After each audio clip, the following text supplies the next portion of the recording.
Kubani eri okwagala okunyaga obululu bwabwe. Okwetoloola Wakiso okulonda tekujjumbiddwa anti abalonzi babadde bajja musoolesole era nga babalirwa ku ngalo. Wadde nga akakiiko k'ebyokulonda ebikozesebwa mu kulonda kabituusizza mu budde awasinga balwanya okuweza omuwendo gw'abantu 10 abeetaagisa okuggulawo okulonda era awasinga kutandise kikeerezi. Okufaananako ne bwe guzze guba mu kulonda okuwedde abalonzi babadde bamuswaba era tewali we tusanze ennyiriri bakirajja nga gwe bakwasa akakonge n'agenda alonda. Embeera eno abamu ku be twogeddeko nabo bagitadde ku kakiiko kulangirira ku buwanguzi abantu be batalonze. Naye kisinga okutulumwa mu ggwanga lyaffe bateekawo okulonda baludde butebe bakoze ekibasazeemu. Twagala okubaza abantu abaze ne balonda nti mukoze obuvunaanyizibwa bwammwe nga Bannayuganda batuufu. Kubanga Bannayuganda mutuufu kikkakatako ogenda okulonda wadde embeera watojagala naye ate tulina ngeri gy'oyinza kugikyusa nga tolonze. Liikiriza lwa nsonga emu. Kubanga bw'ogenda mu bukulembeze nga tolina mandeeti y'abantu naawe obukulembeze tebukunyumira. Gavumenti esaanye yeddeko bino ebikolwa ebyokulinyira eddembe ly'obwo n'olowooza nti omuntu yalonze eggulo yalonze magoola ate gw'oyagala kulangiramu muntu mulala. Abantu bintu bino bazze babiraba balonze MP mulala balangira mulala balonze kansala mulala balangira bibaluma ng'abantu ne batandika n'okulowooza nti okulonda tekulina maki tekulina makulu. Weziweredde essaawa nga 8 ng'ebifo ebironderwamu ebisinga bikalu ng'abalondesa bali ku byabwe abamu obudde babumaze ku ssimu abandi ne banoonya akasiikirize okwewogoma akasana so ababadde n'emikeeka bawujjaddeko ate abalala babadde mu mboozi. Okwawukana ne Wakiso etoro oyinza okulowooza nti abantu bonna beewaddeyo okujja balonda abakulembeze baabwe ekitaalabikira mu kulonda ababaka ba paalamenti. Abeeno balabika bakungibwa bulungi era ensonga gye bawadde ebadde yakwagala kutuusibwako buweereza. Important election and the leaders that personally I cherish much is the one of LOC1, common to me, who lives with me, who shares the grief with me, who shares happiness with me. And the next immediate one is the LOC3. People actually are more questioning of leadership at LOC3 because they are nearer them. The LOC3 chairpersons and the councillors are near the voters more than even the LOC5. They meet the voters on daily basis. We need to see a leader who can substitute us in any problem tomorrow, and this is how the turn up is a bit okay. Bagamba bakoze ogwabwe nga kati kiri ali gavumenti okuyamba gavumenti z'ebitundu zisobole okubatuusaako obuweereza. LOC3s without fear of any contradiction should be facilitated more than a motorcycle. They should be facilitated to the level that they can actually handle some of the local issues without going through all the procurement trajectories. Okulonda kwa leero kwe kukomekkereza okulonda okwa bonna okwa gavumenti ez'ebitundu. Shamim Nabakoza, Ramson Muhire, NBS, Amasengejje. Mu mbeera y'emu ekimu ku birumya Bannayuganda emitwe y'empeereza ey'omunguuba ku bifo eby'amagombolola n'obubuga obutonotono mu Uganda wadde nga abakulembeze baayo abantu be babeerondera. Okusinziira ku bakuguse mu bukulembeze buno kino kiva ku ssente entono eziweebwa abakulembeze ku mitendera gino okuddukanya emirimu egy'enjawulo ate nga abamu basalawo okuzirya olwo ne badda mu balonzi nga banjaala ngalo. Nga Uganda eronda abakulembeze ku mitendera guno twagadde omanye omulimu gwabwe omutuufu. Okusinziira ku nsengeka ya gavumenti ez'ebitundu obukulembeze bw'eggombolola bwe lutindo oluyunga abantu ku bukulembeze bwa disitulikiti. Obukulembeze bwabwe butunuulira nnyo entambuza y'emirimu gya gavumenti omuli amasomero, amalwaliro, ebyobusuubuzi n'obutale n'ebirala ebyetaagibwa mu kitundu okusobozesa abatuuze abamu okubeera mu bulamu obulungi. Okunnyonnyoka kino twekutte ku ssente bwa disitulikiti y'e Wakiso anaatera okunyoka Matiya Lwanga Bwanika. LOC3 gavumenti ddala era nnyinza okulowooza nti yeyandibadde esinga omugaso mu kulemberwa kwa Uganda kubanga era kyetaaga ne kimanyibwa nti okusinziira mu nkola ya Uganda ebintu byonna ebyetaagisa omuntu wa bulijjo bikolebwa gavumenti za bitundu. Bano be bakulembeze Bannayuganda be bakedde okulonda mu disitulikiti zonna. Abamu ku balonzi bagamba ekibaleese kulonda abo be basuubira okubatuusaako obuweereza obwa ddala bawone abo ababassa enkalamata. Badde sinnabalaba naye kansube tugenda olulonda olwaleero bajja kukyusaamu nnya. Balina okututeeseza ku mutendera gwe baliko gwa LC3. Bwanika agamba empeereza okuba ey'omunguuba olumu si musango gw'abakulembeze wabula kiviira ddala waggulu anti ku mbalirira y'eggwanga yonna bagabanako ebitundu 7 byokka ku buli 100 ate nga n'omusolo omwandivudde ensimbi bakuŋŋaanya mutono ddala. Wabula ky'olina okubuuza gw'omusolo gwo gw'owa bano bagulina abavunaanyizibwa kyenvudde kugamba nti nedda omusolo gugenda mu gavumenti eya wakati negenda negukozesaamu yo byeyagadde. Newankubadde ensimbi bafuna ntono ate mulimu abeekobaana n'abakozi ba gavumenti ku mutendera guno abasalawo okusomola obusimbi obutono obuweebwayo olwo ne baleka abalonzi n'ennyonta y'obuweereza. Naye tojja kusangayo chairman wa gombolola n'omu gwe batadde ku kompyuta ku sisitimu ng'alina kompyuta ku desike ye okulondoola ebintu ebyo. Singa abakulembeze naddala abalonde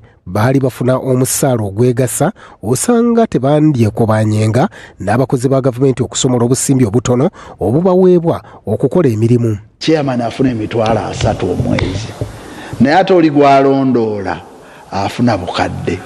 Kati omaliriza nga weegayiridde tawuni kirakawo nyamba kasata ndikukuwa ssente mu ngeri ya nyamba aba amaze okutegeera ne bw'anaakola ebyambyone ajja bikola nga tolina kyomugambyeko. Abamu kubakubiddwako akalulu olwaleero bakakafu nti kye bagendamu bakimanyi bulungi nnyo n'ekyomusaala omutono tekibakosa. Okera ddala kusakira bantu be, ekyokubiri kutubateeseza mu kanso, ekyokusatu kubaweereza kuba kubajjamu n'akola ripootisi zaabwe n'amanya nti abantu ebibaluma bye bino. Kusitula ddoboozi ly'abantu b'enkiikirira okulituusa ku kanso, okugoberera pulogulaamu za gavumenti n'okubategeeza ki ekiva eri bo kye bateekeddwa okufuna.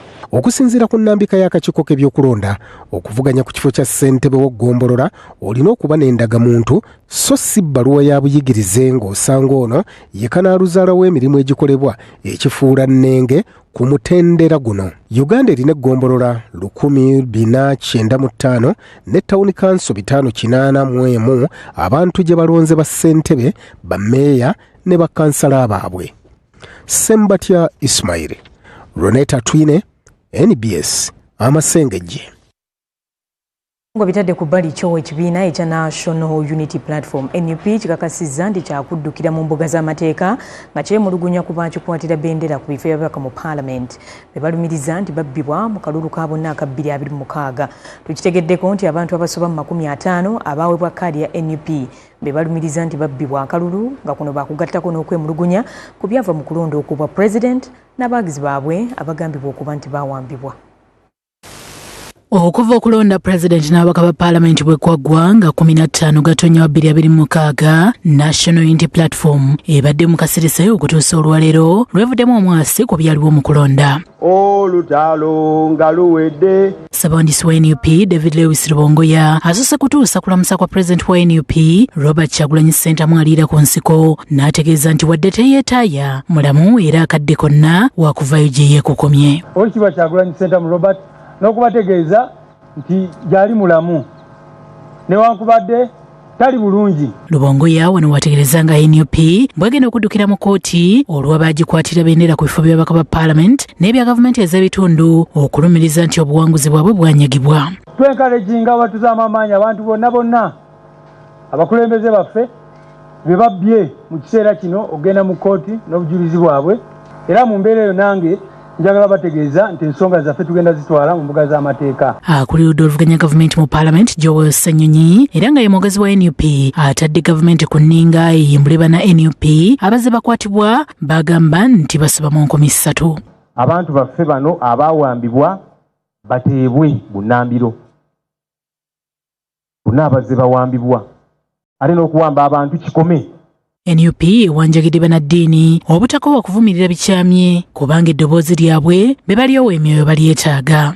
Abakulembeze baffe ab'ennono bannaddiini amaloboozi gammwe geeyongere okuvaayo ku nsonga zino. Abamu ku bana NUP abakwatibwa mu kulonda ne bateebwa oluvannyuma bategeezezza nga bwe balaba ku bannaabwe abaabuzibwawo okuli Sam Mugumya owa People's Front for Freedom, Dr. Lina Zedriga, Jolie Tukamushaba ne John Mary Ssebuufu aba NUP n'abalala. Eyo Sam ng'agenda embeera yegenda eyo nooneka mpola cause yali abadde constipation lwenda bamuganda nge John Mary Sebufu nga bamuleeta ku facility eyo yali ambadde sati yali ya black nga yalimu obutolobojjo bwa white. Kati mu wiiki eyo lwenda ba muganda waffe Dr. Lina Zedriga nga mulwadde kubanga bamujja ne mu room ne bamuteeka ebweru nga balina okujja okumwasa esinga. NUP erangiridde nti tekkaanya na byalangirirwa mu kulonda pulezidenti kwe kusaba akakiiko k'ebyokulonda kaanike ebibalo ebyakakasa obuwanguzi bwa pulezidenti Yoweri Kaguta Museveni wadde nga akakiiko kazze kalambika nti ebiwandiiko ebyo bisobola kuweebwa muntu yenna ku kiragiro kya kooti. Nga National Unity Platform tuwakanya ebintu byonna mwami by'abakama bye yalangirira n'abiyita results z'akalulu akaakaggwa. Twava ne tubategeeza nti twagaana byonna bye balangirira kubanga tebyalina kye byesimbyeko n'ekimu. Josephine Namakombi Mutoyi, NBS Amasengejje. Ate yakulira ekibiina ekiddukanya omupiira mu ggwanga Moses Magogo asambazza ekyokuyisa olugaayi mu kitongole ekivunaanyizibwa ku byemizannyo mu ggwanga bwe yatwalayo ekiwandiiko ekyetongodde mu kakiiko aka paalamenti ak'ebyenjigiriza. Mu mboozi y'akafubo ne NBS, Magogo ategeezezza nti ekiwandiiko kino kyali kirambulula ebyetaago bya FUFA biteekebwe mu kiwandiiko ekya bonna eky'embalirira y'ebyemizannyo. Omupiira ogw'ebigere kye kimu ku bigatta bannayuganda awatali kwawula omuto ku mukulu, eddiini, amawanga n'ebibiina by'obufuzi nga ttiimu y'eggwanga lwezannya kyetinda. Kyokka mu ssanyu eryo emabega bisiikirize byakusika omuguwa n'okuneneŋŋana. Mu ssabbiiti ewedde bannabyamizannyo baawuniikirira akulira ekibiina ekiddukanya omupiira mu ggwanga FUFA Moses Magogo bwe yatambula obusimbalaala n'ekiwandiiko n'akitwala mu kakiiko k'ebyenjigiriza ka paalamenti, minisitule y'ebyenjigiriza n'ekitongole ekivunaanyizibwa ku byemizannyo ki National Council of Sports gye baali bajja embalirira yaabwe ey'omwaka gw'ebyensimbi ogujja. Our colleagues do not have the copy. As far as I'm concerned, there was a copy delivered. Gye byaggweera Magogo yafuluma ennyindo y'enkata. Mu mboozi ey'akafubo Magogo yeesamudde ekyokugezaako okuyisa amaaso mu kitongole ki NCS n'okwagala okukola embalirira eya FUFA yokka ng'ekibiina ekyetongodde. Bwe wabaddewo ensonga egenda mu kakiiko ng'eyogera ku byamizannyo ng'etukwatako ne tulowooza nti kitukakatako naffe okwongerayo eddoboozi lyaffe ku ebyo ebyabadde byogerwa.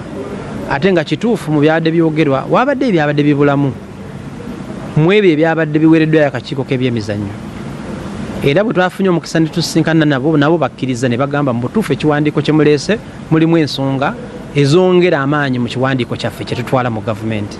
Agamba nti beeyambisizza akakisa kano okutegeeza gavumenti bye beetaaga okutuukiriza obuvunaanyizibwa bwabwe awatali kulinnyirira muntu yenna. Kiwandiiko twayise mu mateeka kuba amateeka ga paalamenti gakikkiriza.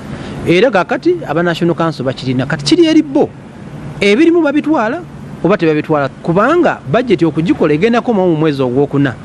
Ng'ebyo byonna ebyali mu biwandiiko bino ate era gavumenti ebirowoozezzaako n'egamba kino nja kikola kino sijja kikola. So tewaliwo muntu yonna gwe yabadde yeetooloddwa oba kumenya mateeka konna kwadde kugenda mu maaso. Embalirira gye yayanjulidde akakiiko ya buwumbi 208 agamba ezo ensimbi ntono nnyo ku birungi Uganda byesobola okufuna mu mupiira singa guba guteekeddwamu ensimbi. Ebyemizannyo bino bye tulimu bisobola okukola ssente ne biwa abantu bangi emirimu ne biwa emisolo ne bireeta ensimbi okuva ebweru newe biri olwaleero tebisobola. Ekimu ku byogeza abawagizi b'omupiira mu ggwanga obwama ye Magogo okwesonsa ku kilabu z'omupiira ng'omwaka oguwedde yali ayagala okukyusa entambuza ya liigi nga mu kiwandiiko kye yaleese ku luno ayagala ttiimu ez'ebitongole nga KCCA, Magi, Poliisi, Simba n'endala balekerawo okuziwa ensimbi nga bwe gubadde ziteekebwe mu kilabu z'ebyalo ekirowoozesa abangi nti alina akakuku ku kilabu zino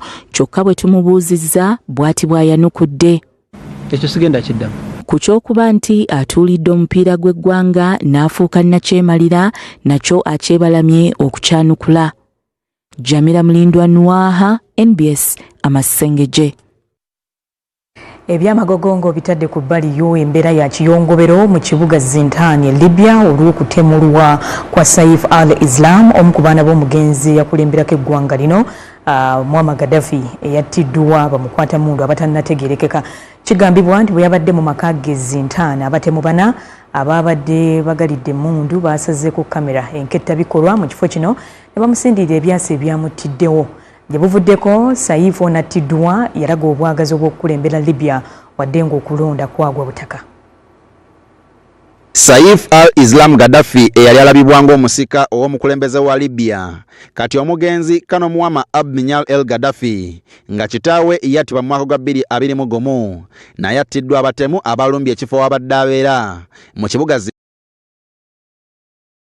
Libya.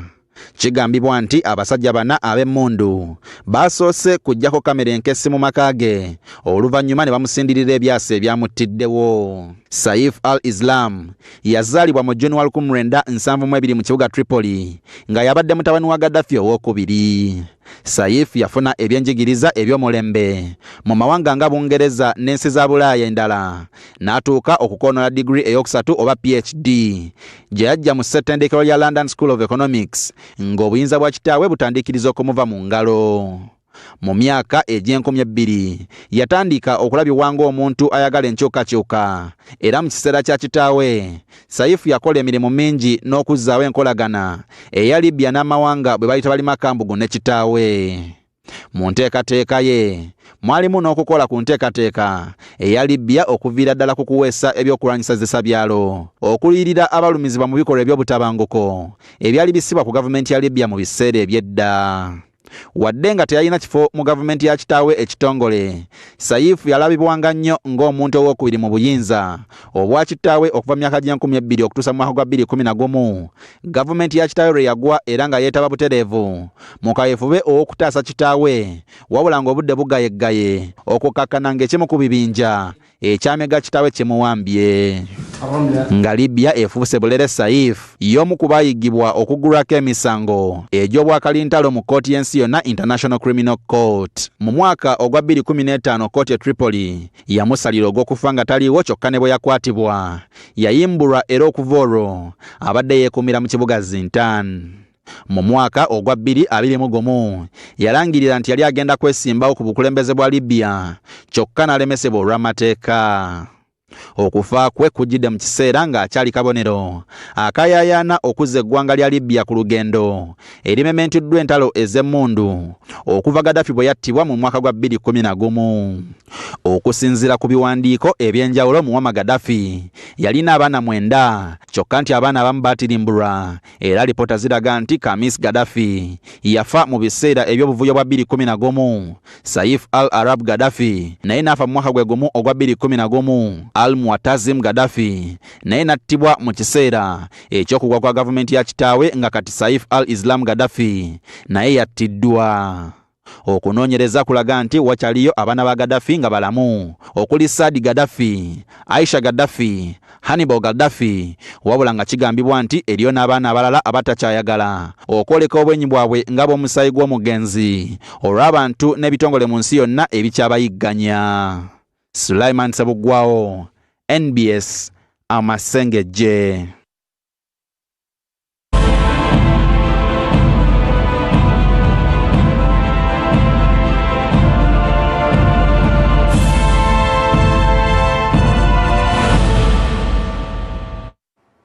Otyo akanyomero kano wano nina n'okusekawo kubanga ekyamazima ekifaananyi kino kyendeese olwaleero okimanyi kiki kyomanyi ku kifaananyi kino? Kiki kyomanyi ku kifaananyi kino kyogenda okumbuulira? Mmanyi kati okitegedde. Edduka za mbiro ku mikutu gyaffe emigattabantu, genda ku mukutu ogwa X n'omukutu ogwa Facebook, noonya zuula, noonya ekifaananyi ekyo, teekako endowooza yo, nze ngenda gikusomera mu kitundu ekyokubiri. Abasanyuka katubasiibulire wano, tugenda mu program Zimba ku NBS, tugenda kumulamu katono nnyo tukoma n'ekitundu ekyokubiri.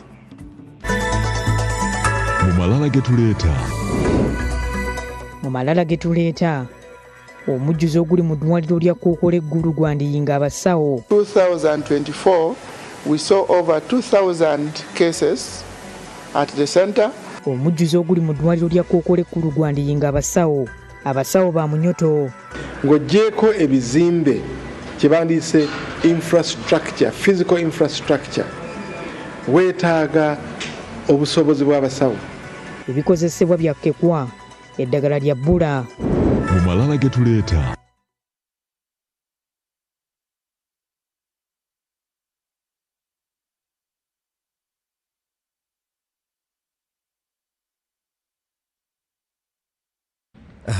Mukyala. Wanje daddy. Okimanyi nti abaana batuuse okudda ku masomero naye ssente ziibuze. Kakati ky'oba okola twalayo ekitundu kya fiizi ku ssomero lya junior. Eza van tunaazisasula oluvannyuma. Naye daddy, lwaki tetusasula nga tukozesa momo? Etuwa n'omukisa oguwangula school fees za mwaka mulamba bweddu n'okusingawo. Ate nno mwattu osobola n'okufuna looni ya school fees ku momo. Mpozi n'ekirala essomero erikozesa momo lisobola okwewangulira vaani. Ekyo kyennyini wangula school fees wa mwaka mulamba n'okusingawo. Ate nga n'amasomero agakozesa momo galina omukisa okuwangula vaani ko n'ebirabo ebirala 1000. Osobola n'okufuna looni ya school fees ku momo. Nyiga star *165 star 8 noti hashi oba kozesa momo app.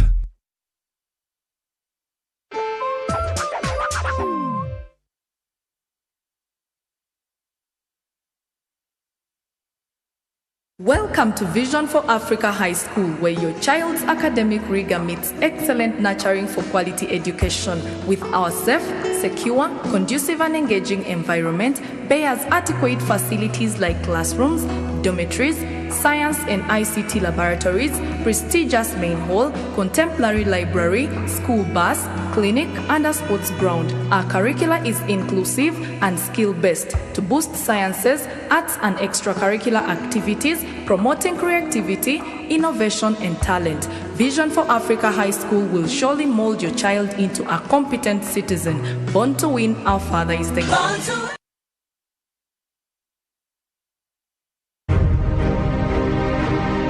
Buy genuine Decra roofing tiles, the original stone-coated alu zinc steel roofing system from New Zealand. Choose from Heritage, Milano, Shingo, Shake and Classic profiles with a variety of colors and a 50-year warranty. Only available at Depot Uganda. Telephone 0776 898 888 or 0758 853 285. Depot Uganda. Tried, tested and trusted. You will always know when you're in the presence of the finest. It's like time slows down, just enough for you to feel everything in full flavor.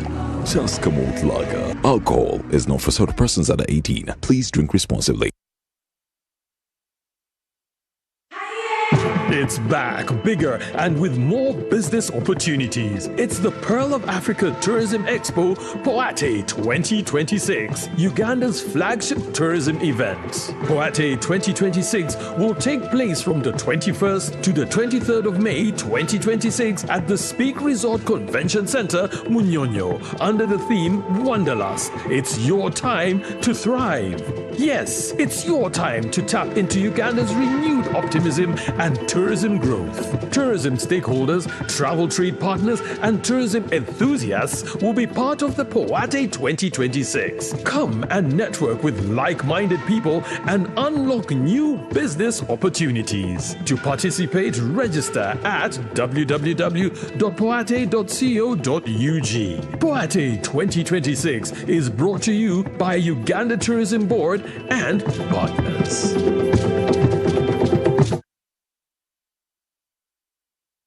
You got Glovo.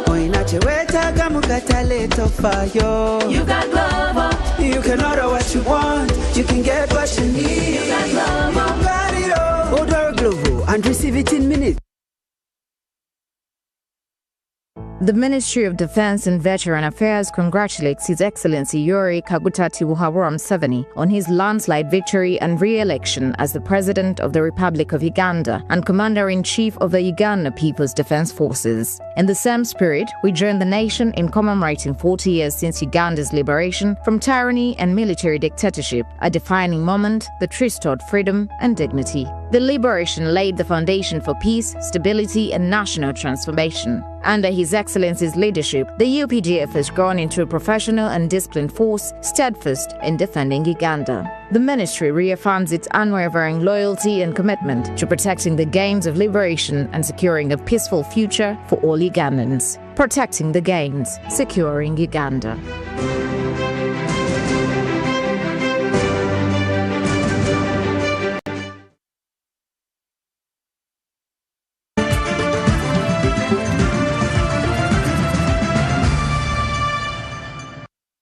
Kwaniriza mu kitundu ekyokubiri eky'Amasengejje era njagala nkitandike n'endowooza zo ezazuula nabuuziza ekibuuzo ekitono nnyo n'omwana omuto kyategedde bw'aba abadde agoberera Amasengejje nti kiki ky'omanyi ku kifaananyi kino ky'omanyi ku kifaananyi kino kye nabuuzizza kandaba abakusooseeyo gwe ng'oli awo weekuluntaza Nakaima John Baptist ayise ku mukuto gwa X agamba nti mutabani wa Gaddafi attiddwa akubiddwa amasasi abantu abatannategeerekeka webale nnyo okugoberera Amasengejje kubanga oba wadde ogalaba tugirabye emboozi Alan Sebalo Musufu ayise ku Facebook agamba nti Saif al-Islam Gaddafi nga kati mugenzi mutabani w'omugenzi Kanuma Gaddafi eyali omukulembeze w'eggwanga erya Libya okuva mu 1969 okutuukira ddala mu 2011 lwe yattibwa ng'ennaku z'omwezi 2 mu Oktoba wa 2011 Said yattiddwa ggulo nga 3 omwezi guno omwaka guno okuva Gaddafi lwe yattibwa Libya ebadde teddangamu kufuna mirembe webale nnyo Alan Sebalo okulaba Amasengejje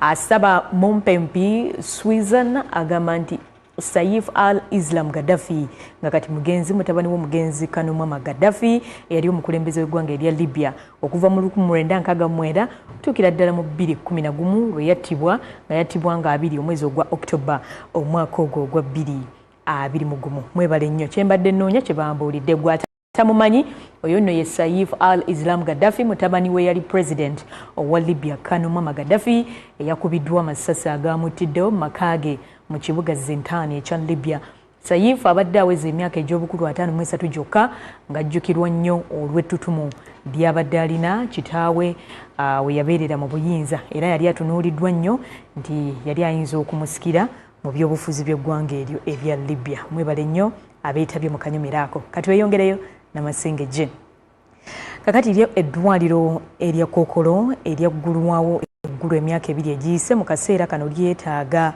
kwongerwako naddala olw'omuwendo gw'abalwadde ogulinnya buli olukya Kookolo asinga okutawaanya abeeno mu ggulu etwogerako wa mimwa gwa Nabaana ow'amabeere n'owakatungulu ak'abasajja biri eddwaliro lya Kookolo ery'eggulu we lyatandika okukola mu 2023 lyakafuna abalwadde 50,000 ng'omuwendo gw'abakwatiddwa abapya guyimiridde ku balwadde 15,000 twogeddeko ne Dr. Obuwa Richard Dennis omukugu mu kujjanjaba Kookolo n'atubuulira obunene bw'ekizibu mu kitundu kino oluyingira mu ddwaliro lya Kookolo eggulu ekikwaniriza gwe muwendo gw'abalwadde abeetaaga obuyambi ate obw'amangu n'abo abafunye obujjanjabi naye nga bakyetaaga bulala woodi y'abakyala abasajja n'abaana zonna zijjudde wabula abasawo nabo tebatudde abasawo n'abajjanjabi wano bawerawo 68 abalwadde 20 bokka be basobola okuweebwa ebitanda wano buli wiiki wadde ng'obwetaavu ate busingawo. I just want to quote in the year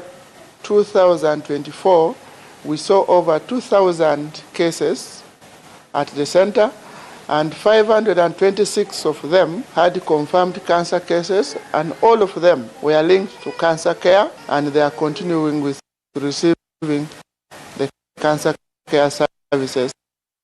Dr. Obuwa agamba nti Kookolo abalwadde gwe basinga okulwala mu bitundu bino ye Kookolo w'omumwa gwa Nabaana ow'amabeere n'ow'abasajja ng'ow'omumwa gwa Nabaana asinga kukosa abo abawangaala n'akawuka ka mukenenya. In the recent days we have also seen a rise in the cancer related to the liver, the hepatocellular cancer. Then among the children, the commonest we normally see are lymphomas, but the leading is Burkitt's lymphoma. Eddwaliro obuzibu bwe lisinga okusanga gwe muwendo gw'abalwadde ogulinnya buli lukya nga mu kunyigiriza ennyo basobola kuwa abalwadde 5 ebitanda wadde ng'obwetaavu era businga. Currently our admissions are going to over 50 and that makes the space limited for our patients. The other thing that we see about the space, we are supposed to have some sort of a care home that those who are waiting for investigations, undergoing treatment, and they are not stable, being at home, they are supposed to stay in what we call the home care. Dr. Obuwa awadde abantu amagezi okwongera okwekebeza Kookolo kubanga ekirwadde kino bwe kizuulwa amangu kisobola okuwonyezebwa. Ekifo awakalirirwa abalwadde oba kiyite chemotherapy kirina ebitanda 6 wabula ng'obwetaavu obuliwo bwa bitanda 20. That cancer is not just a disease. It is more than a disease. It is more than a statistics. Hakim Wampamba, Benson Ongom, NBS Amasengejje. Mu mbeera y'emu eddwaliro ekkulu erijjanjaba Kkookolo mu Uganda erya Uganda Cancer Institute litandise okweteekerateekera eddimu ery'okusimbuliza ebitundu eby'omubiri okuva mu muntu omu okubiteeka mu mulala. Abakugu batubuulidde nti omuwendo gw'abantu abaagala obujjanjabi ekika kino mungi ddala era balina okutandika amangu n'embiro okusobola okutaasa abantu ku bulwadde obwa Kkookolo obwongera okweriisa enkuli mu ggwanga buli olukya. Kibadde ekyokuyiga okutandika okusimbuliza obusomyo mu ndwadde ezisobola okujjanjabibwa n'engeri bwetyo, okugeza abalwadde abalina obulwadde bwa kansa gwe bayita multiple myeloma tubajjanjaba ne tutuuka ekiseera ne tugamba nti kati baludde ku ddagala katubawumuze tukole okukyusa obusomyo bwabwe kye bayita bone marrow transplant. Enkola eyo tuzize tugyogerako tekiringa bw'ogamba nti kankeera enkya ku makya ntandika okukola ekintu bwe kiti. Waliwo enteekateeka eyeetaagisa ng'ogenda okutandikawo obujjanjabi obwa bone marrow transplant ng'oggyeko ebizimbe kye bandiise infrastructure, physical infrastructure, weetaaga obusobozi bwa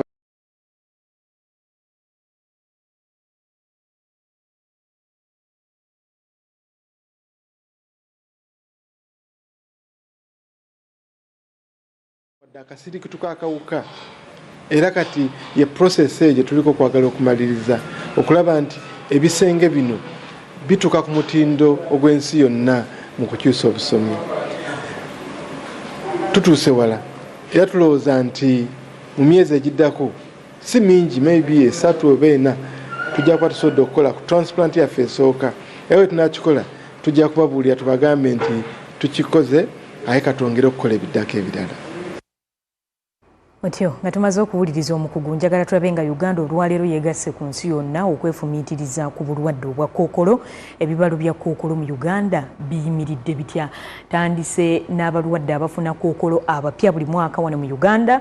Tufuna abalwadde abali wakati w'emitwalo 3,14 ku mitwalo 3,7 nga kuba n'ebitundu 10 ku 100 ekyewuunyisa baana bato ddala. Ate bo abafa obulwadde obwa Kkookolo buli mwaka wano mu Uganda tuba n'abalwadde 2,012 nga bano bakola ebitundu 8 ku 100 era nga bano abasinga bafa mu mwaka gwabwe ogusookera ddala nga bakakwatibwa obulwadde buno. Kakati abasinga okufuna Kkookolo asinga okubaluma wa mumwa gwa nnabaana tulina ow'amabeere naye yeeriisa nkuuli mu bakyala, ow'abasajja prostate cancer, ow'emimiro naye gyali bye bimu ku bika bya Kkookolo ebisinga okuluma abantu mu Uganda wano. Ebitundu ebisinga okubaamu n'abalwadde aba Kkookolo bali mu bitundu bya Kampala, eggulu nayo gye bali, ate ne Kabale obulwadde obwo gye businga okwegiriisiza. Ate bw'otunuulira ku biki ebisinza okuleeta Kkookolo mu bannayuganda bano, obulwadde obw'enjawulo tulina obulwadde obwa mukenenya butera okuleeta Kkookolo, obulwadde obwa hepatitis B nabwo obuviirako nnyo obulwadde buno obwa Kkookolo bamuyite kansa, so nga n'ettamiiro omwenge mu bannayuganda nga Uganda ekwata kisooka mawanga ga Africa okuba nga ffe tusinga ate okwekatankira amagengere mu kibayita mu nsonga ezo eza Kkookolo era obulwadde obwo kwe businga ate okuba nga buva. Ate bwe tutunuulira ku bibalo okuva mu Uganda Cancer Institute eby'omwaka gw'ebyensimbi ogwa 2024-2025 biraga nti abalwadde abapya mu Uganda Cancer Institute abawandiisibwa bali 8,772 beba Uganda Cancer Institute okusinziira ku bibalo by'omwaka gw'ebyensimbi ogwa 2024-2025. Ku bano abaami bali 3,372 ate nga abakyala tuli 4,638. Kitegeeza nti abakyala ffe tusinga obungi, ffe tusinga okukwatibwa obulwadde obwa Kkookolo.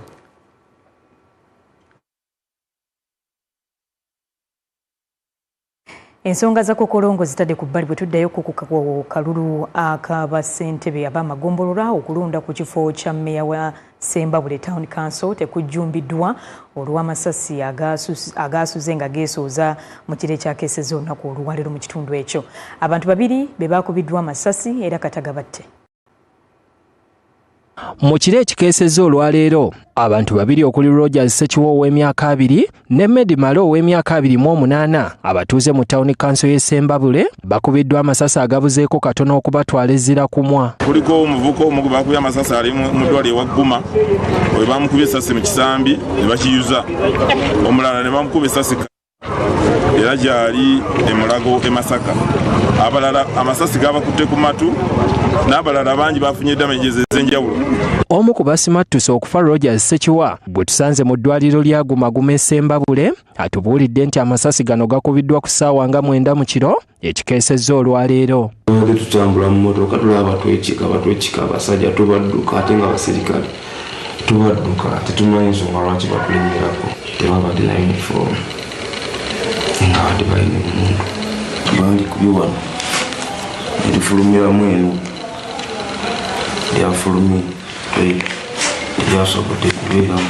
Alumiriza omu ku bavuganya ku kifo ky'obwammeeya wa Sembabule Bishop Jackson Mulungi okuba emabega w'amasasi gano. Kuba twapaakinze awo waliwo omwana yavuze piki n'agoberera emmoloka eyo abaana bange bakkirira ewa Mulungi dakikemu ate ne bakomawo nga bagoba kizito mu kupaakinga awo ne bakuba amanda awo ag'amaanyi nnyo. Ekifo ky'obwammeeya ekyesimbiddwako abantu 4 okuli muna NRM Ndibalekera Monica, muna NUP George William Kangave, Bishop Jackson Mulungi ku Bwannamunigina, saako ne Ronald Nsubuga. Kangave George Williams gwe bakubidde abawagizi b'amasasi ategeezezza nti amasasi gano okuvuga babadde bagezaako kulemesa nkambi ya Mulungi gw'alumiriza nti babadde bagulirira abalonzi mu kiro emmotoka ne zibeekiika mu maaso omwabuusa abasajja abatandise okubasindirira amasasi. Town Council talina kyeri bannaffe batuuka okukozesa amagye ne batuuka okuba abantu b'amasasi olw'akalulu bali badde batugamba ne tulema kwesimbawo okusinga okwasa emmotoka z'abantu.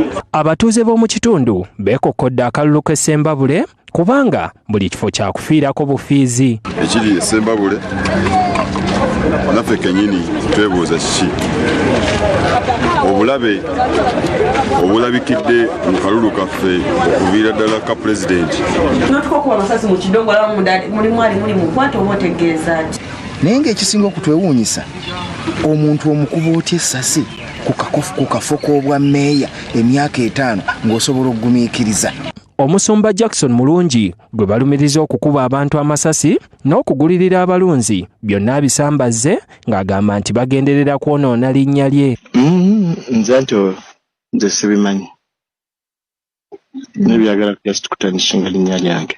Ayogerera poliisi mu bitundu by'e Masaka Twaha Kasirye akakasizza okukubwa kw'abantu bano amasasi era akakasizza nti bamaze okukwata abantu 2 era batandise omuyiggo ku beenyigidde mu kikolwa kino. Abantu baffe okusigala nga bakakamu embeera poliisi egikutte kannabwala okulaba ng'etuuka ku kinyusi ky'ensonga eno. Abalina information endala eyinza okwegattako eno gye tulina nabo bagituwe tusobole okuba nga tukwata abantu abo batuyambe mu kunoonyereza. Hakim Wampamba, Zainab Namusazi Sengendo, NBS Amasengejje. Oli ku Masengejje kakati obwakabaka bwa Buganda ne gavumenti eya wakati batenderezza obuntu bulamu n'emirimu amatendo egikoleddwa abadde Ssaabalangira Godfrey Kikulwe gyakoledde eggwanga lino n'olulyo olulangira olwali lutandise okweyawulamu. Bino bibadde mu lukiiko e Lubaga mu kusabira omubiri gw'omubuze mu kitambiro kya mmisa ekyetabiddwamu abalangira n'abambejja.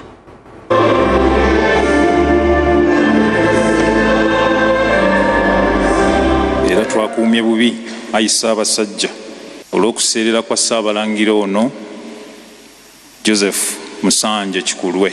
Tukuŋŋaanye wano okumwerekeza essaala nga tusaba Katonda amulamuze kisa era nga tuli mu ssuubi lye tuyimbyeko nti tulizukira mu kitiibwa kya Yesu ku lunaku olw'oluvannyuma. Twebaza ne Ssaabalangira atakyabiwulira olw'emirimu gy'asobodde okussaako engalo ye naddala emirimu bwakabaka bwa Buganda. Nga Ssaabalangira tumwebaza olw'ekifaananyi ky'abadde mu bulamu bwaffe ffenna. Olowooza ku by'abadde ayitamu, olowooza ku mirimu gye, ku bukkakkamu bwe, eggonjebwa n'obuntu bulamu, ennambika gy'abadde alambikamu abantu n'omutima ogw'okulumwa eri abalala yadde tabiwulira, tugamba weebale nnyo Ssaabalangira. Luno lwe lunaku lwaffe olw'okugamba nti weeraba. Omulangira Ssaabalangira agalamidde awo Kabaka yamusiima n'amukwasa Segulire ennume n'amugamba nti genda onfugireko aki olulyo olulangira, era n'agenda n'akikola. Tulina essanyu nti atukozeemu omulimu ogubadde omulungi gwe tusiima ennyo. Neebaza nti akoze emikwano mingi egyammwe gino egibalira egibatuusizza wano. Twebaliza ddala Katonda amukuumye mu bulamu bwe okutuusa ku ddakiika esembayo.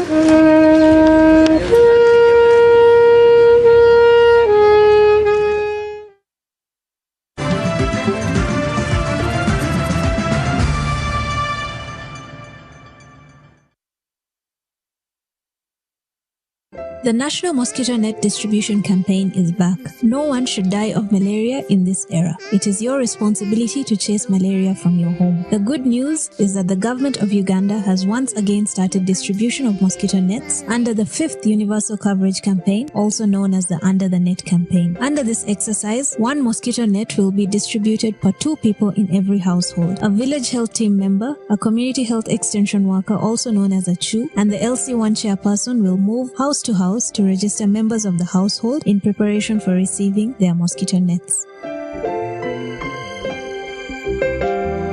Do not lie back. Ensure that you register all your household members to receive a mosquito net. On the distribution date, move to your distribution point and receive your net. Mosquito nets protect you and your family members from infectious mosquito bites that lead to malaria. Ensure that you receive the net, hang the net, and sleep under the net every night.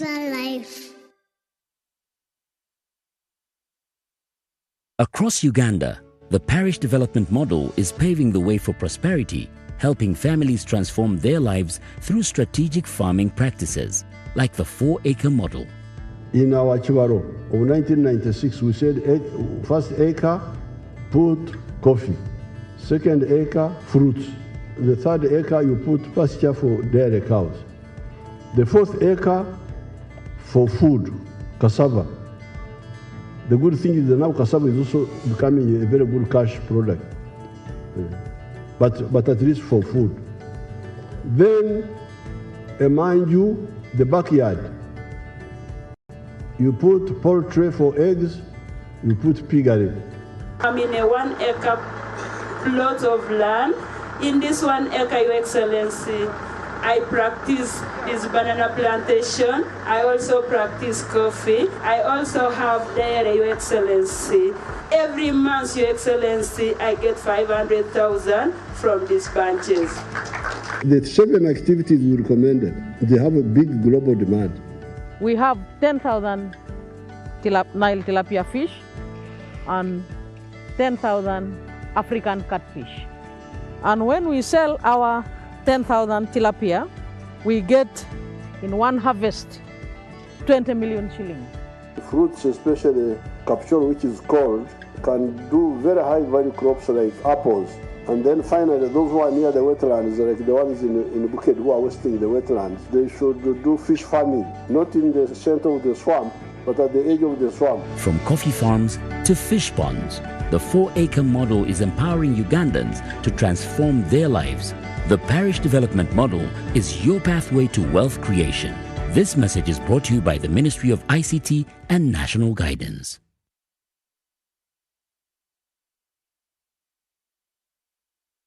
Hey travelers, are you a family gearing up for that big vacation, a hustler working abroad coming home, or your squad chasing sunsets and passport stamps? It's time you lock in. Say goodbye to long airport queues, shocking roaming bills, and the stress of hunting for local SIM cards, because now you can travel like a local. Stay connected in over 180 countries. Just scan, tap, and boom! Instant data the moment you reach your destination. Get your Rogue Travel eSIM today at travel.roguetelcom.co.ug. Contact us on 020-5000123. We all set goals for the day, whether it's keeping healthy or staying on your hustle. serving your customers better, or working harder for success? Choose the water that energizes you to achieve your goals every single day. Sip on Union Purified Drinking Water, the secret to staying energized, refreshed, and recharged. Union, the better way.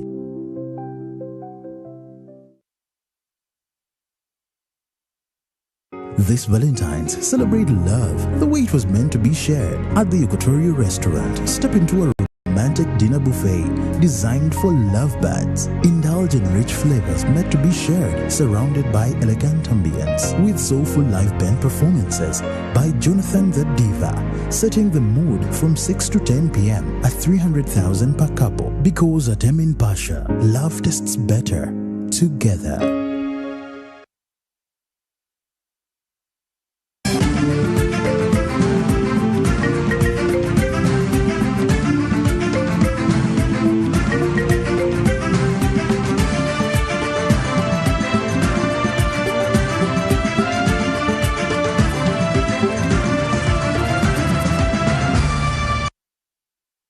Mugabi emizannyo ekibiina ekiddukanya emizannyo gy'amasomero aga senior mu ggwanga ki Uganda Secondary Schools Sports Association USA kitongozza kalenda y'emizannyo ey'omwaka ogwa 2026 mwe kitadde emizannyo emipya.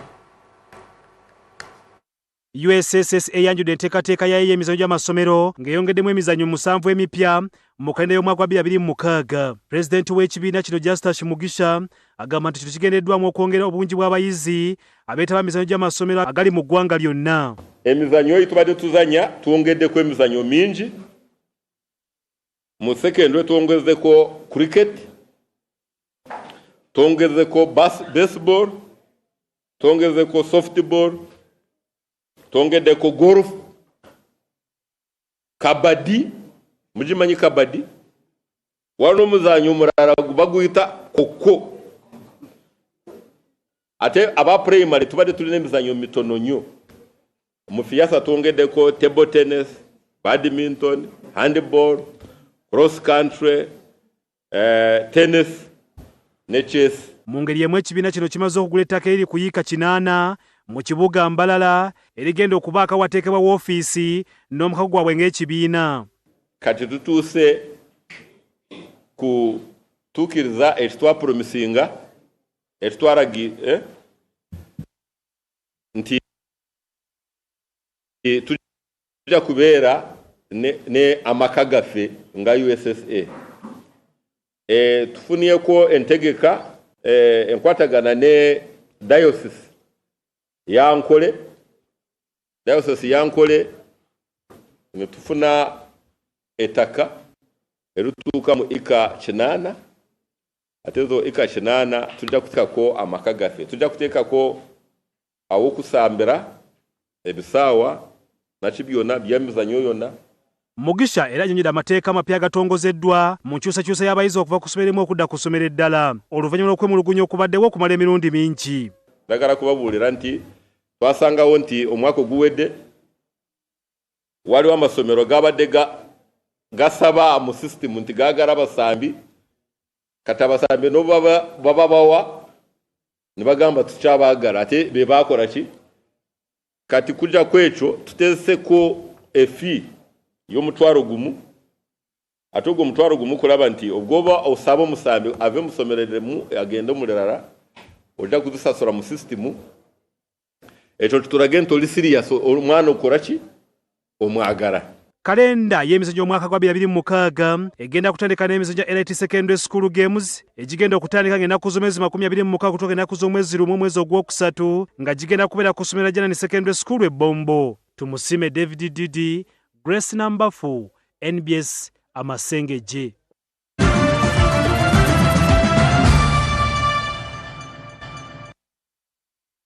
Nazina obulungi ava mu ddiiro ag'olwaleero bwe gatambudde ebisingako ku bino osobola ogenda ku mukutu gwaffe gwa Afro Mobile oba n'olindirira amawulire ag'Olungereza aga live at 9. Nze Nalumu Irene Jagwe Michael olwaleero yabadde ku lulimi olw'obubonero. Tugenda Amasengejje extra nabi kijooli nina akabuuzo ko. Omuntu bw'agamba nti ndi muto kivumo?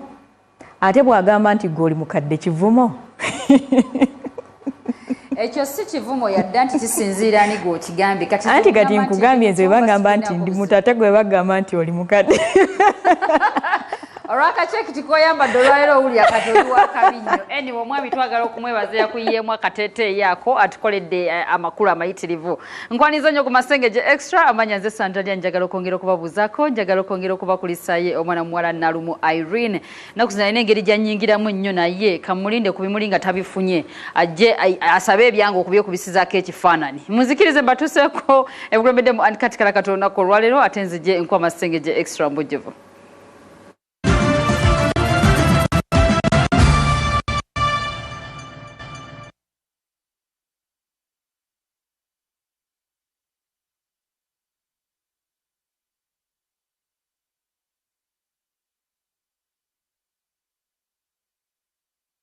Zikutusibwako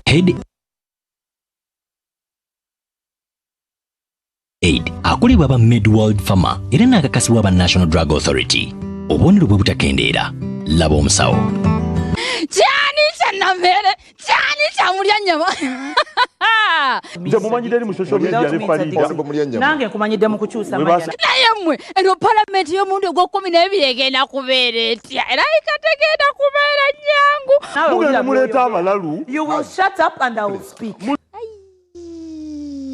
naye ddala ekituufu kiri nti nemmere si food omusajja oyo andabikidde ng'obulamu bwe bwonna be bantu abakulu b'osanga nga the world abascrollinga TikTok nga yemuinforminga ebintu ebyekisirusiru ebitalotalo ebibeerako bibakwotinga byamanyi ate tonnumba kuba siina maanyi ono omusajja teyasoma yakakyusa ebitabo emirundi byenjogera yakasoyalinga byenjogera ate oyakalakayane nange eroya ku nsonga ekwata kubanga kyensinga okumanya buli omu ali walala kati gwa DSTV tuli ku 288 ate gwa TV ku 332 ate sometimes tukalakata ebeera channel 2 tewerabye okufuna ka head aid gwe wena alumizibwa omutwe eddagala tuliina twegateko okusawa 2 zennyini ku Sanyuka TV nga ndiwamu ne Kabebi Kasanyuka sobola okubanga ate tukubulya biki bye tuteeseteese olunaku olwaleero wabula Masengejje Extra tugatandise n'omukulu Jostede mu lukuŋŋaana lw'abannamawulire olubadde wali ku Sheraton Gardens olunaku olwaleero omukulu Jostede olugatako n'omutegesi we Abitex Promotions bano bakoowodde abantu okujja mu bungi mu kivulu ky'omukwana ennaku z'omwezi nga 14 omwezi guno gwennyini basobole okubanga ate bawagira omukulu Jostede wano bayimbi bane bamuwerekeddeko era nga naye abaddewo nnyo bano ne bamusiima okubeera n'omutima omulungi era ne basuubiza obutamuvaako bongere okumuwagirira ddala mpaka naye olunaku luno lunsanyusa nnyo okulaba omwami wange byatuuseeko ne byeyatuukako mwami wange bba wange so I'm really proud of you my love. I see the hard work you put in. I'm sorry, Nkankananti abantu. I see the hard work you put in, and I'm really proud of you. So I can't wait to see everyone on 14th February, next Saturday. Inshallah. Yesterday, namugubira dda okuva ku Viola. Najja ng'atambula manyi muziki omulungi alwawo okunyikira mu mitima gy'abantu. Naye ate banyikira mu mitima gy'abantu ate atuula mutavaamu. Yesterday ensalawo muteekamu omudidi gonna gwe bampadde gonna ogwa ssako gonna nagumutaddemu bandiisiza sente za ssako mbonye obunene sente za ssako naye nga Yesterday agenda kubeera no ku Valentine era enteekateeka nnungi nnyo ate nga tusazeewo okulaba nga abagenda omuwerekerako first class nanta situka Juliana Kanyomozi yamaze n'asituka era batwogerera tasobodde kubeera wano ali mu practice Maria Mundagire Jasmine Irene Ntale tetulina mulimu gwonna tetulina show yonna ntongole kwolwo olunaku wabula Yesterday naye nga mwebale kujja mwebale kubeerawo mbungi bwe muti mwebale kubeerawo for black man nze black woman of course nina okubeerawo nga bulijjo Yesterday yambiriivingiramu when the world had not in the beginning bagamba bw'olabira gy'ova n'egyerago batokola ki tolabayo omwami ono yanzikiririzaamu nga tewali nga nakatandika nga kizibu nnyo konvinsinga omuyimbi kulevo gye yaliko okola ki okuwa oluyimba kyokka oluyimba n'agenda alumpa ne lukuba bitya okitegeera. So, first of all, I would like to thank God for George. I remember last year was not a good year for Joe. It was, a bit hard. And I want to thank everyone before I say anything. I want to thank Mr. Humphrey Nabimanya. Thank you so much for being a good family member and a friend for Joe Steady. Thank you so much, Hindu. Yeah, thank you so much for standing for George. Because thank you so much, Mr. Joe Steady. Yes, I believe much to Tetwa.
ku biki bye tusobodde okuba nga tukuŋŋaanya olunaku olwaleero kandeke Jovia City tulabe kiki ekigenda okuba nga tekihappeninga olunaku olwaleero anti twabategeezezza nti olunaku olw'abaagala nagwe tuli nnyo okubeera nga temunnange tujjaguza nammwe nga bw'oyimbira omwagalwawo. Amy Candice ogamba otyo omwana w'obuwala kiki ekigenda mu maaso? Kale gwo mulungi wenna ali ku Amasengejje Extra ku NBS njagala okubeera nti nkwebaza okubeera nti kooli nga womanyi nti munaye lunaku olw'okusatu tukikolamuko ekyensuso ne tugamba nti ensi y'amasanyu tugigejjeza ddala okuviirira mu studio zaffe ne tuyingirako wano mu Makindye ku Jovia City wenjogera nga twatuuseewo dda era nga abantu batwesunze gwakyali ewaka gwakyamaze obudde bwo munnange sambyako yambala engatto zo yambala akagoye akasinga weekuba akagoye akasinga okubeera nga kawunya bulungi ojje ku Jovia City wano e Makindye obeere ng'otwegattako nga womanyi nti olw'okusatu twewaayo ffe ng'Abasanyuka TV sako ne NBS sako Next Media okubeera ntuwa abantu omukisa okujja ne bayimbirako bannaabwe mu mbeera nga yakimpowooze nga yakunyumirwa jjukira mu tuli mu biseera bya laavu twagala bayimba ab'enjawulo bagenda okujja batuyimbira ekiraavu tulabe baani abali mu mukwano ogwa nnamaddala we twogera ku mukwano twogera ku mukwano gw'omwami n'omukyala twogera ku mukwano gwa girlfriend ne boyfriend twogera ku mukwano gwa mama ne taata omukwano gw'omuganda w'omulenzi muganda w'omuwala bwe bamuyite mwannyoko n'olwekyo olunaku olwaleero twasimbye ffedde kanda wano ku Jovia City wetuli gwena akyali ewaka jangu obeere ng'otwegattako olina ekyo nekyokuyimba oyagala kukigezesa tokakasa nti oba okikola bulungi awo nno ne twewaayo ffe ne tugamba nti buli lunaku olw'okusatu weluba nga lwakusatu omuzungu kyayita Wednesday tubeera wano ku Jovia City okubeera nga tukutuusaako ebyo n'olwaleero twatuuseewo dda bandi ndaba yaseetinze dda balinze ekintu kimu bagamba nti go babeere nga bakitandikirawo so n'olwekyo tulina abayimbi bangi nnyo tusuubira olunaku olwaleero omuli abayimbi be tuyita ffe abanene n'abayimbi ba Rising Stars n'abo abalowooza nti anaabulako bwe babadde nenga bayina essuubi olunaku olwaleero Melody wali already wenjogera nga ne mu kizimbe yatuuseewo dda manyi nti Melody omumanyi Jovan Luzinda ajja kubeerawo Chameleone ajja kubeerawo olunaku olwaleero kigenda kutokota si kisaanikire gwakyali ewaka gwatuta obudde bwo ife twatandise dda okunyumirwa jangu olabe ku imika Singa ayimba nga avudde mu studio nga lujo olaba Sandra Liani nga ayimba Helen Menta nga ayimba Makona Brand of Uganda naye nga ayimba oba otegeera when we don't judge anyone but we just give a chance to everyone that has a talent of singing naba nga tuyimbiramu n'olwekyo omulabi w'Amasengejje Extra njagala okutegeeza nti sambyako ojja otwegatteko obeere ng'onyumirwa olwokusatu nga wogezaako okubeera nga welcoming a weekend eneetera okubeera nga etuuka mu nnaku ntono nnyo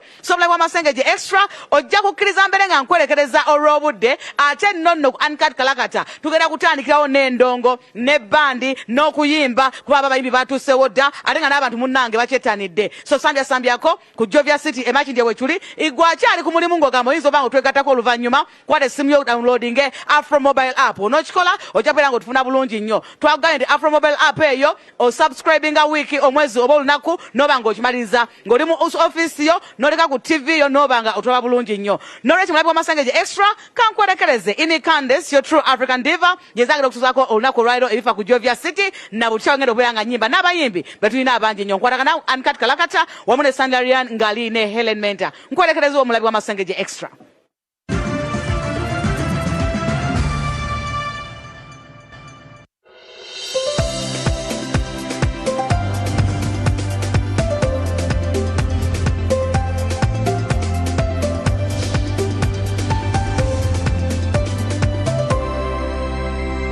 NBS.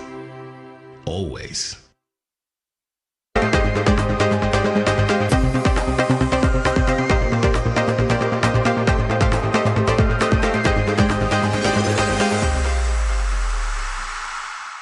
What's the biggest mistake people make when starting a garden in our region? How can you turn even the smallest outdoor space into something beautiful and useful? And is landscaping just about beauty, or can it also boost your property's value and help the environment? This week on NBS Area Code, we dig deep into the art and the business of gardening and landscaping in Uganda and why the right plants could transform more than just your backyard. Good evening and thank you for joining us.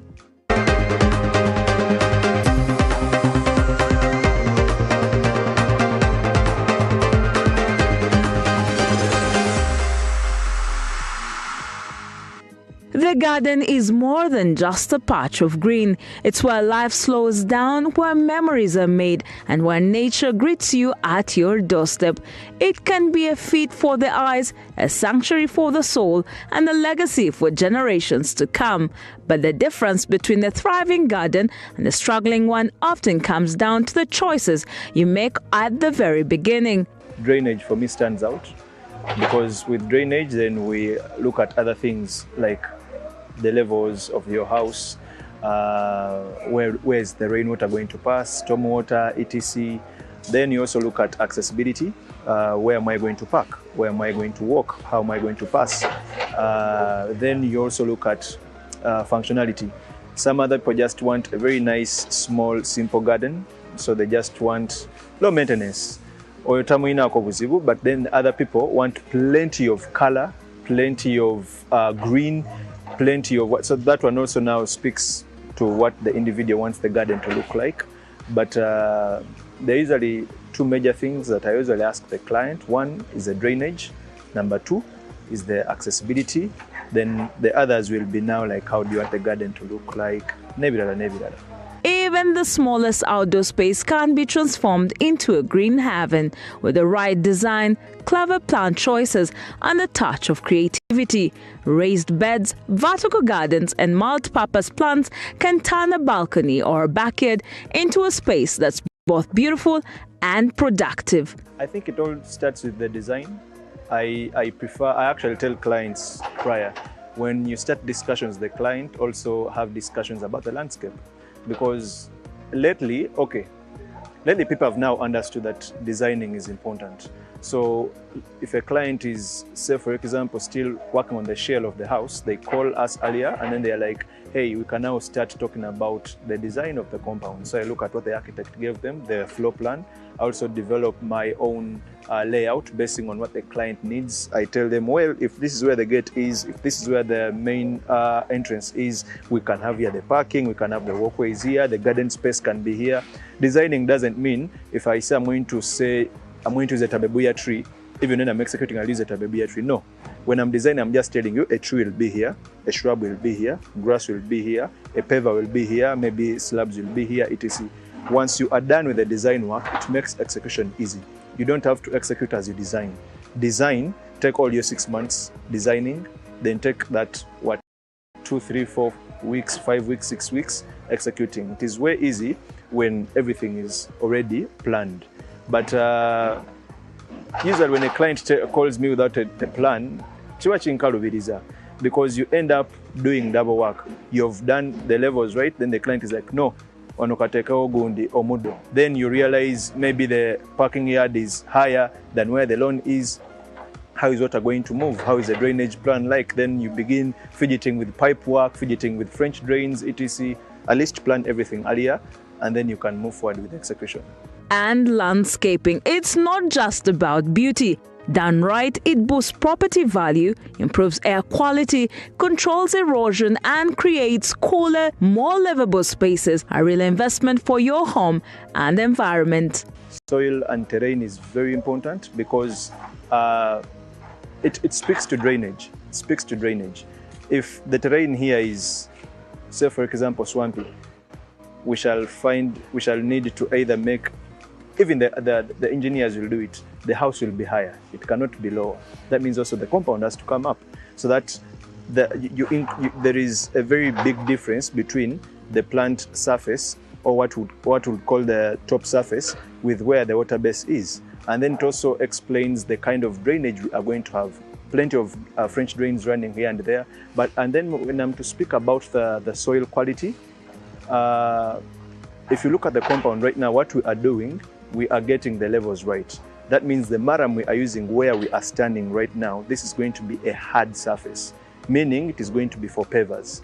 So we need the maram that has what we call empeke to give us a hard base. When you look at, in the background, the maram we are using is finer because that is going to be a garden. It doesn't mean we are going to plant in the maram, no. We are just creating, we are preparing the place where we are going to put our plants. We have to mimic what the natural environment should be like. If you remember your P4 very well, there is what we used to call soil layers. So we cannot just have 1 meter, 2 meters of topsoil. No, the plant needs somewhere the roots can anchor, etc. While for the pavers, they need a hard ground because they're going to carry weight. That means if a car is weighing about 5-10 tons of weight, you cannot put it on a surface that is very soft, hence the need for something that has empeke.